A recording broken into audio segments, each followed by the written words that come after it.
To everyone's surprise, the winner of last week's Raw main event was... Glass of Milk. Congratulations, viewers, you just made Seth Rollins lose to a beverage. You are now qualified to write for the WWE. Funk is on a roll. Funk is on a roll. Hey.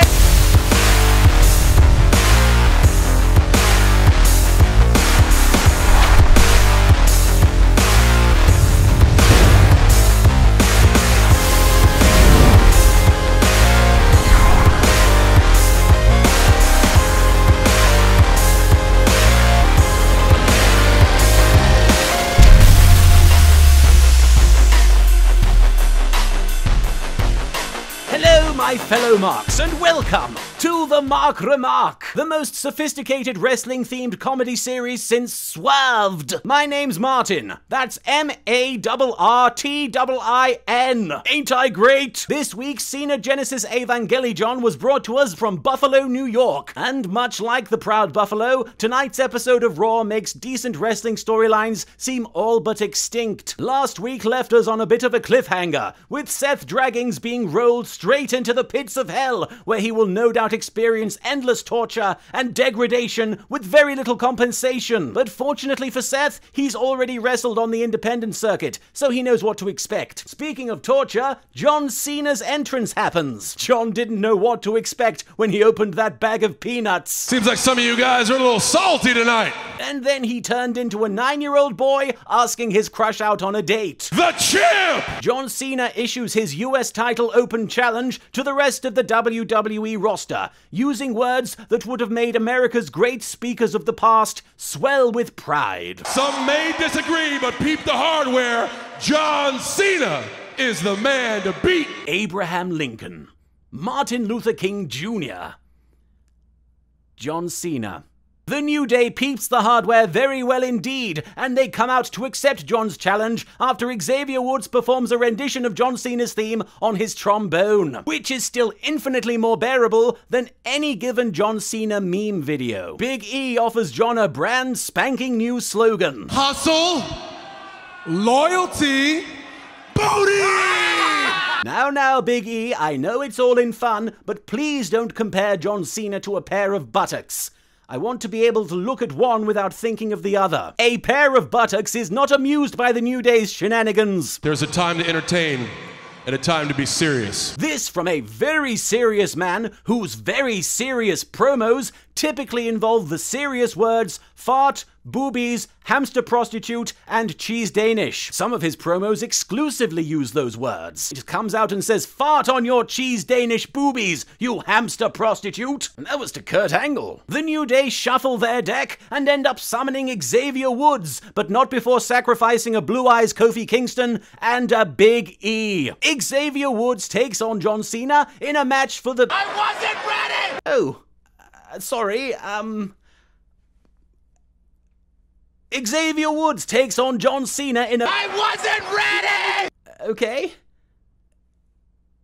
Xavier... I wasn't ready! Well, maybe you should have peeped the hardware first. Big E and Kofi interfere in the match, and then the Dudley Boys interfere during their interference, and then television interference interferes with us knowing who interfered the most. Also, Devon Dudley hugs John Cena, also known as the most bizarre fucking thing I've ever seen. An impromptu decision by Corporate Kane leads to this impromptu match, featuring the very impromptu team of John Cena and the Dudleys taking on the very promptu team of the New Day. The Dudleys do some sort of goofy-ass fist bump elbow drop move while shouting, "Buffalo!" Oh, classic Dudley Boys. Indeed, Michael. Ineffective double team moves while screaming the name of the town they're in is classic Dudley Boys. Just like that one time in ECW where they almost caused a riot by supporting the local sports team. Big E loves Rareware video games. Big E getting jiggy. Michael Cole is as on point as ever. I should be U.S. champion! I should be U.S. champion! I should be U.S. champion! I should be U.S. champion! Xavier Woods screaming, "I should be U.S. champion." My God, he's right! The commentary team drops acid or some shit. You're like having Beyonce as a Okay, and John, and I'm undefeated at WrestleMania. What's your point? I mean, come on, think about what you're saying here. That's like saying I'm Tupac.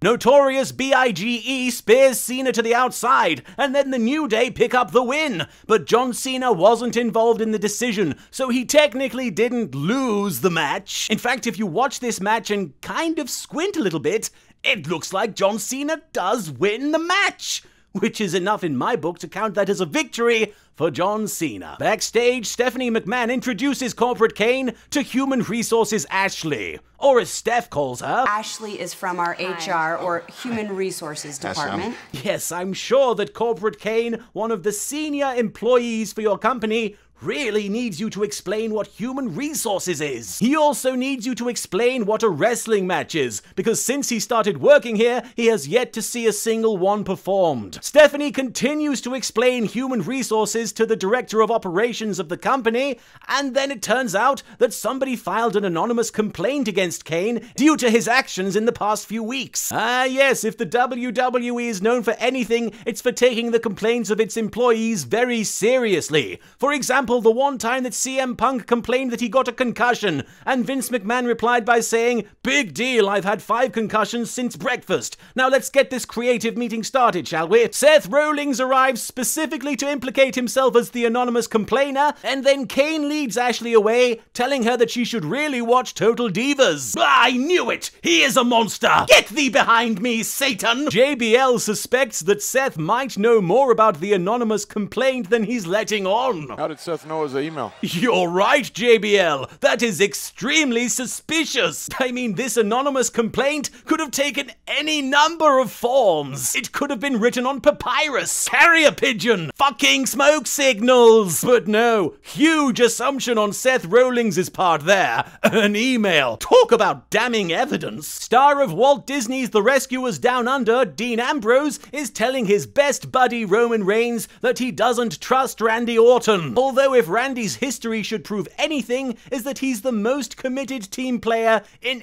all of the WWE.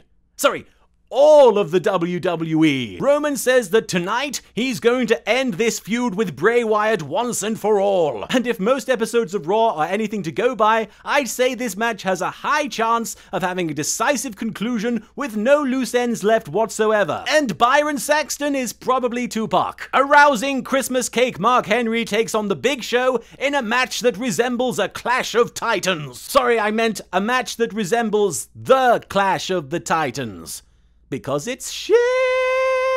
Big Show slowly tosses Mark Henry from one side of the ring to the other, and then slowly walks after him so that he can slowly do it again. Big Show fired up and intense tonight. Oh yes, I forgot that the element of fire is known for being sluggish and easy to predict. Makes Smokey the Bear look like he's blowing everything out of proportion, really. The Big Show does a shitty Gollum impression.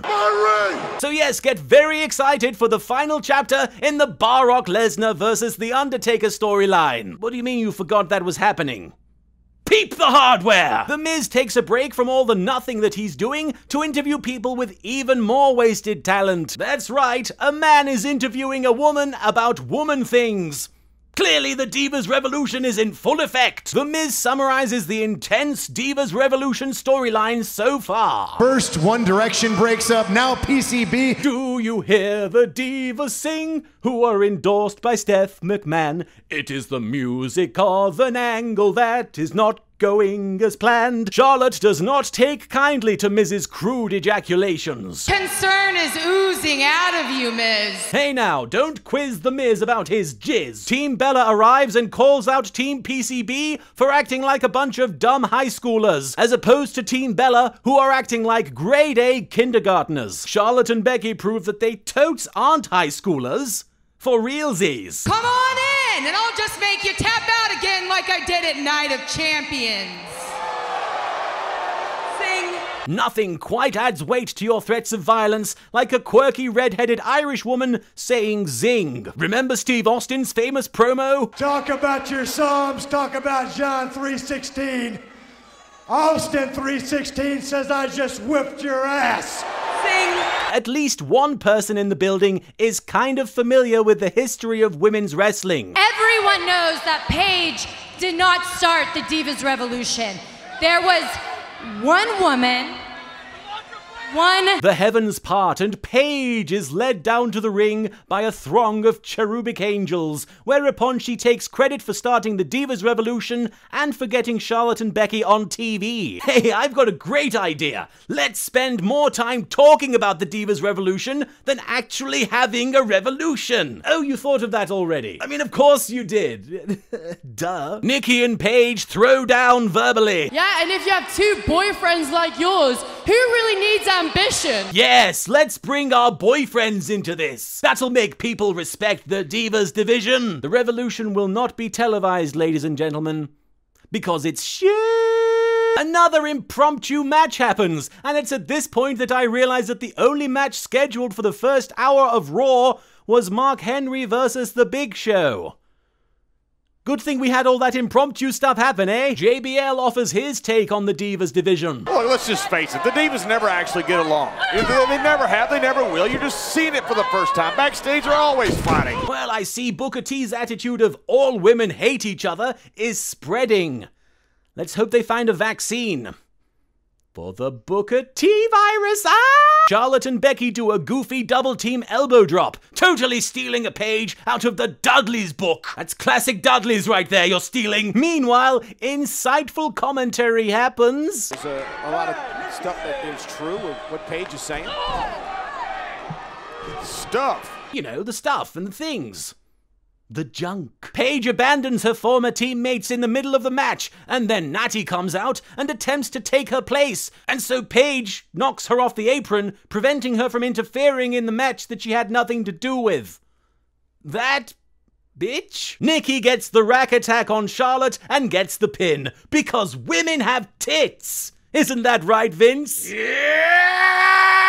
JBL is still coming down from his acid trip. Well, the emotional chaos surrounding Team PCB ended up costing Charlotte. Well, chaos brings ladders. Oh, that's good, because Chaos really needs to reshingle his roof. Alicia Fox manages to fuck up the simple task of making an L shape with her fingers. And then we learn that this weekend, Brock Lesnar is going to be at Madison Square Garden taking on The Big Show in the first step of the WWE's Go to Hell tour. Just like Dante's Inferno, in which the first circle of hell was represented by a really lame wrestling match featuring one man who barely wrestles anymore versus another man who barely ever wrestled in the first place. The ninth circle is a Vince Russo creative meeting. Kane and Seth reenactings roll a scene from the movie 7, in which Kane commits the deadly sin of making this angle somehow watchable. Kane goes above and beyond to impress Ashley from Human Resources, and he allows her to watch him give Seth head. Kane explains that he found the statue's head in a landfill in Baltimore, also known as Baltimore. The primetime players take on a couple of extras from the movie The Hills Have Eyes, and then the match ends rather abruptly when giant bearded baby Bone Strawman needs his giant bearded diaper changed. Neville destroys Planet Druidia, and then he takes on Stardust in a match where the loser gets to be king of the Midcard. Speaking of kings, and the Midcard, and losing, Wade Barrett shows up and bullhammers everybody before announcing what his favorite Tolkien book was. All hail the return of the king! Well, I'm still pissed that he killed off Gollum. Hurry! Shut up. Now it's time for Ashley from Human Resources to finally deliver her performance evaluation to Kane in front of a worldwide audience. You know, like people from Human Resources tend to do. Seth Rollins interrupts the one-on-one meeting taking place in front of millions of people and insists that Kane is a giant fake faker who is faking everything. Oh, way to expose the business, Seth. Seth mentions in passing that Kane attempted to pull him down into the depths of hell. Again, this is something that Human Resources deals with all the time. Employees trying to banish each other into the underworld. Common workplace malfeasance. Unless, of course, you work in retail, in which case you are already in hell. Seth claims that he met with the Pope and he told him that he was going to heaven, much like in the animated classic All Junkyard Dogs Go to Heaven. The Pope said so. And that's the bottom line, my son. After Seth has finished making it abundantly clear that he was the anonymous complainer... How did Seth know his email? Who knows? Ashley is finally ready to deliver her evaluation of Kane. I have come to the determination that Kane is sound of mind and is more than capable of fulfilling his duties. Yes, it seems that Ashley could determinate no evidence of Kane being a demon, and so therefore he's doing a good job. Never mind the fact that he didn't book half the show until it had already started. No, he's a model employee because he isn't literally killing everybody and bathing in their blood. Ashley has determined that if anybody should be evaluated here, it's Seth. He is single most unprofessional person that I have met during my time at WWE. Yes, because refusing to accept the gift of your own severed head is just the height of rudeness. Seth channelings rolls Shia LaBeouf. No. Kane peeps the hardware, and Seth demonstrates that he's a much better employee than Kane by beating the piss out of him with a steel chair. Ashley is unable to determinate anything from this, so she disappears from the storyline, never to be heard from again. The EMTs put Kane into the back of an ambulance, and he thanks them by murdering the shit out of them when he transforms into Satan. Kane shrugs off both the injuries and all of the questions that this segment raises and makes his way down to the ring to give Seth beatings the rolling of a lifetime. JBL compares this segment of WWE television to the real-life tragedy of Pearl Harbor. For some reason, Seth Rollins, you have awoken a sleeping giant.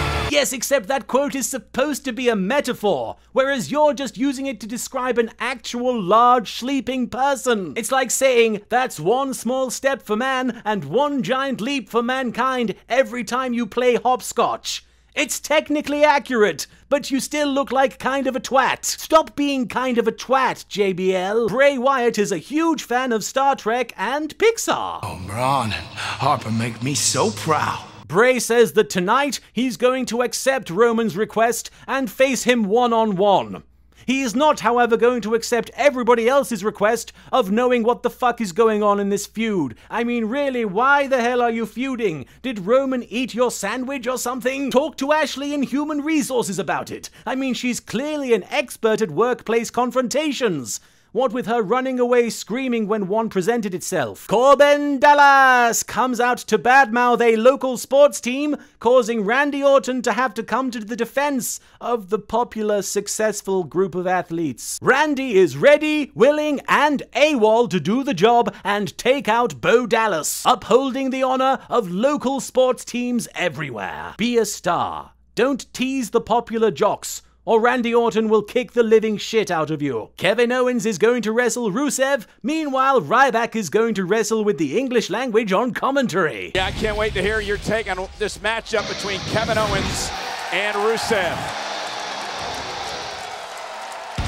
I'll tell you one thing, I don't like the guy. Clearly, Ryback is referring to the one episode of Raw where Rusev and Kevin Owens got into that transporter accident and their DNA was merged into a single entity, and then Captain Janeway had them murdered. A lot of Star Trek jokes in this one. Good guy Ryback respects women by comparing them to his favorite animal. Can someone give her a muzzle before this match starts, please? Well, at least we can rule out Ryback as the one who started the Divas Revolution. Ryback follows up this respectful remark by commenting that Kevin Owens is kind of a fatty. This coming from the man whose slogan is literally, "Feed me more." The match ends in disqualification when Kevin Owens and Rusev just start kicking the hell out of Ryback, rendering this whole thing meaningless. Speaking of meaningless, Michael Cole quotes Ryback of all people. Well, Ryback said it. Sometimes you just gotta kick another man's backside. Profound stuff. Paul Haynong Man gets on the mic and does his utmost to hype up a match featuring The Big Show by insisting that even though The Big Show is usually slow and unmotivated, this weekend will be totes different, y'all. Hilariously, Big Show comes out and manages to exhaust himself while explaining how motivated he is. But you should be worried, you're right, because I am motivated. And I am a one-of-a-kind athlete. Every single time I step in the ring with him. Brock Lesnar was really upset about finding out that he had to step in the ring with me this Saturday night, right? Big Show says that this weekend it will be eat, sleep, beat Brock Lesnar, repeat. Meanwhile, in the audience, it's going to be sleep, sleep, Sleep, repeat. Big Show posits a terrifying eventuality. I want you to think about a future without Brock Lesnar. Oh no! A future without Barrock? As opposed to the present, where he's so integral to all the shows that he doesn't appear on? To everyone's surprise, Brock Lesnar actually shows up to Raw to respond to Big Show's claims. Oh, my bad, sorry, that's not Brock Lesnar, that's somebody else altogether with a very high-pitched, non-threatening voice.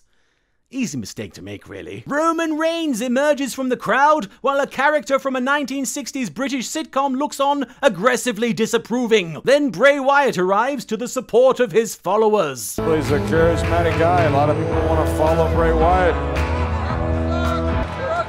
You know, Charles Manson had the exact same problem. Random people would just show up to his family gatherings and shout, "You suck! You're ugly!" Made those ritualistic killings extremely awkward. Roman is so miffed with Bray that he paraphrases Pulp Fiction. Do you respect him as a man? Because it just looks like, to me, he's a little bitch. You know what they call Roman Reigns in France? A royale with smug. Roman and Brawl start braying, and the announcers do their best to summarize the feud so far. But of course it makes no sense, so it just sounds like an unsalvageable, incoherent mess. So really it's exactly like the commentary that we're used to. The crowd is so into this match that they start chanting, "Let them stay," while looking in completely the other direction. But Roman and Bray manage to regain their attention by fighting to a double count out. Yes, nothing says, "This is the end of the feud," like a double count-out. They fight into the crowd, where one fan provides Roman with vocal support. Thank God for that guy, or who knows what Roman would have done. Probably just stood there looking very confused. Fucking Bray Wyatt fucking throws a fucking technician at fucking Roman Reigns. Fuck, where's Ashley from Human Resources when you need her? Oh, torn apart by demons, you say? For once, I believe you. The broadcast ends with Roman spearing Bray Wyatt through the Spanish announce table. Oh, what, like there weren't enough people in this fucking feud? Now you have to get the Spanish announce team involved? Carlos Cabrera is definitely going to dominate at Hell in a Cell. Bray and Roman lie beside one another, spent from their lovemaking. So that's it for Raw this week. Tune in next time when Seth Rollins and Al Snow team up to give everyone in the WWE head. Sing!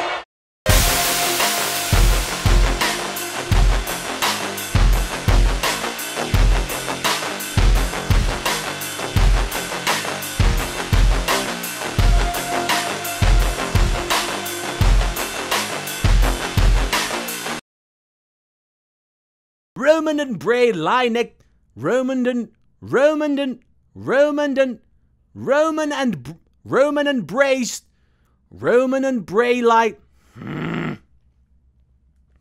Bray and Roman.